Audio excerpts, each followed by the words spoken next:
The human mind. Complex, fragile, and according to some, manipulable. For decades, a secret program run by the CIA sought to explore the darkest possibilities of mental control, memory manipulation, and psychological experimentation. This program had a name: MK Ultra. Its existence was denied, hidden behind layers of classified files, until investigations in the 1970s exposed a web of experiments that ranged from the unethical to the horrifying. Tonight on Declassified, we'll delve into MK Ultra. We'll explore its origins, the experiments conducted, the victims, the whistleblowers, and the questions that still haunt its legacy. This is a journey into the shadows of government secrecy, into the corridors where science, psychology, and fear intersect. Hey you spooky lot, have you ever wanted to go deeper into the shadows, uncover the stories that lurk just out of sight, and be part of a community that thrives on the eerie and the unexplained? Now's your chance. By joining the What's That Behind You YouTube membership or becoming a Patreon supporter, you'll unlock early access to videos, exclusive content you won't find anywhere else, and even have a hand in shaping the stories, podcasts, and mysteries we explore together. For just 99p a month, YouTube members get in on the action, and for £3 a month, Patreon supporters gain even more exclusive perks. But here's the treat. Throughout October, your first month of Patreon is completely free. And don't worry, if you'd rather just watch and support from the shadows, the videos will still be available for everyone. Joining just gives you a little extra, and a front row seat to the mysteries. Join us, help craft this spooky community, and dive deeper into the haunted, the hidden, and the unexplained. The stories are waiting. Are you ready to see what's really behind you? The origins of MK Ultra. MK Ultra began in the early 1950s, at the height of the Cold War. The United States government feared that the Soviet Union and China were developing advanced interrogation techniques and mind control methods. In response, the CIA launched a program aimed at understanding and potentially controlling the human mind. Declassified documents reveal that MK Ultra was officially sanctioned in 1953 under the leadership of CIA Director Alan Dulles. Its stated goal was chilling in its simplicity: to develop methods to manipulate mental states, erase memories, and create controllable subjects. According to a CIA document declassified in 1973, the purpose of the program is to investigate possible means of controlling human behavior and extracting information without the subject's awareness. The program was vast and secretive, operating through front companies, universities, and hospitals, often without the knowledge or consent of those being experimented on. The experiments. MK Ultra encompassed more than 150 sub-projects spanning dozens of institutions.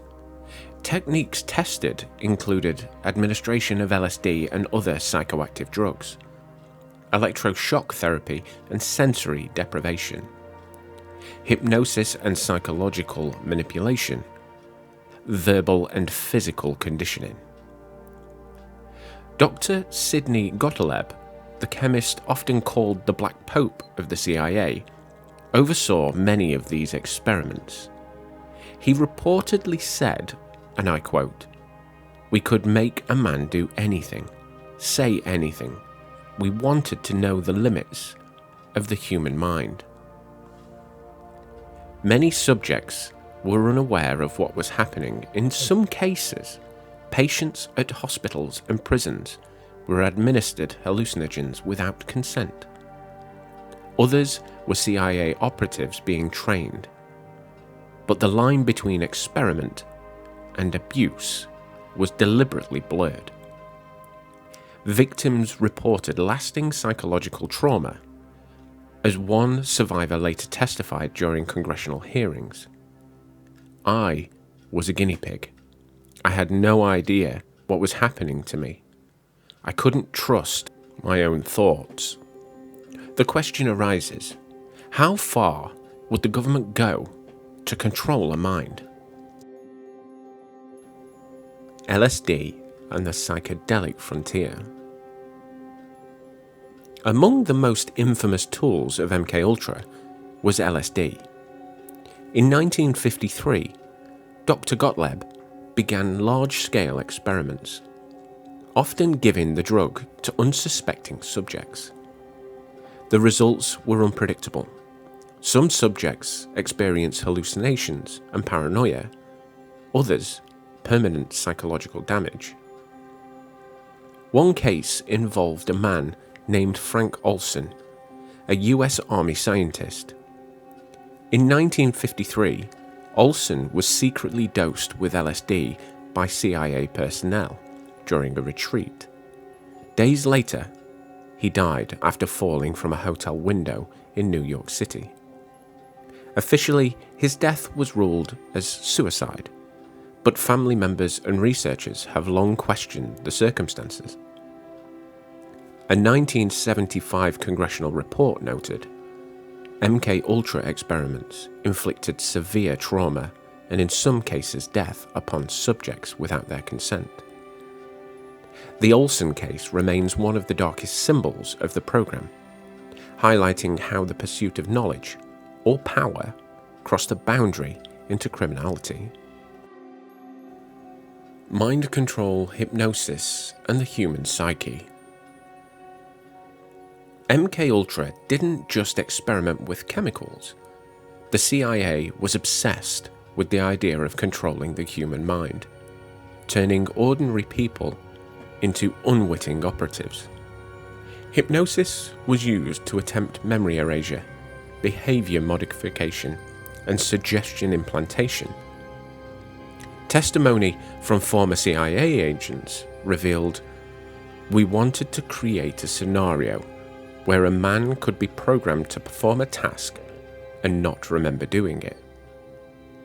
Experiments included sensory deprivation tanks, isolation, and verbal conditioning.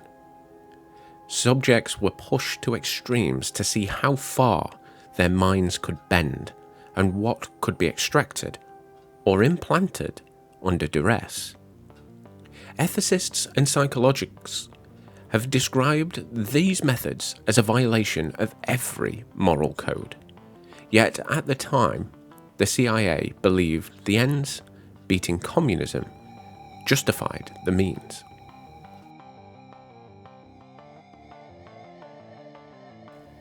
Universities, hospitals, and front companies.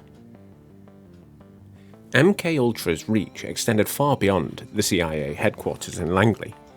Front companies were created to funnel funding to universities, hospitals, and private labs. Many researchers were unaware their work was being funded by the CIA, or were even complicit, believing they were conducting legitimate psychological studies.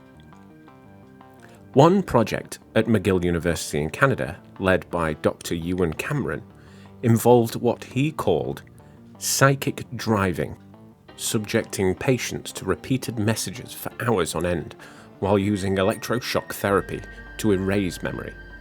Some victims were left permanently damaged. A declassified CIA memo stated, "Psychic driving experiments are intended to break down the individual's mind to allow reprogramming." This chilling language underscores the program's core ambition: complete and utter control over the human psyche.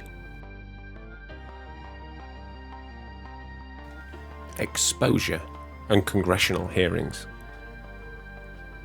MKUltra remained secret until the mid-1970s. The Watergate scandal and subsequent investigations brought attention to abuses of government power. In 1975, the Church Committee, led by Senator Frank Church, began uncovering the truth. Hearings revealed the scope of MKUltra. Thousands of experiments, hundreds of unwitting victims, and a level of secrecy that had allowed crimes to go unchecked. CIA Director Richard Helms ordered many records destroyed in 1973, but enough remained to confirm the program's existence. Senator Church remarked, "The CIA engaged in some of the most shocking abuses of trust in American history. They experimented on citizens without consent, sometimes with fatal results." Despite these hearings, many details remain hidden. The destruction of files mean we may never know the full extent of MKUltra. Theories and conspiracies. MKUltra had become fertile ground for conspiracy theories. Some claim the CIA perfected methods for creating Manchurian candidates, programmed assassins who could act without conscious awareness. Others suggest the program's techniques persist today in intelligent operations or experimental psychology. Author John Marks, who studied the declassified documents, stated, "We know only a fraction of what was done. The shadows remain and the questions they raise are chilling." The dark fascination with MKUltra isn't just about the past, it's about the implications for the future. If the human mind can be manipulated at this scale, what else might governments be capable of hiding? Today, MKUltra serves as a warning, a testament to how secrecy, science, and fear can combine to create horrors disguised as research. Many victims never received acknowledgement or justice. Families still seek answers about what happened to their loved ones. The questions persist. How many lives were permanently altered or destroyed? Could the techniques developed under MKUltra still influence programs today? And most chilling of all, if we can be manipulated without consent, how much of our reality is true and our own? The shadows cast by MKUltra are long. They reach into our understanding of free will, trust, and the power of the human mind. It also remains one of the darkest chapters in history. In the history of government secrecy, it is a story of ambition, fear, and moral compromise. It is a story of ordinary people caught in extraordinary circumstances, their minds exploited in the name of national security. As we uncover these truths, the question remains not just about the past, but about what we are willing to accept in the present. Because the human mind, once touched by such experiments, never fully forgets, and neither should we.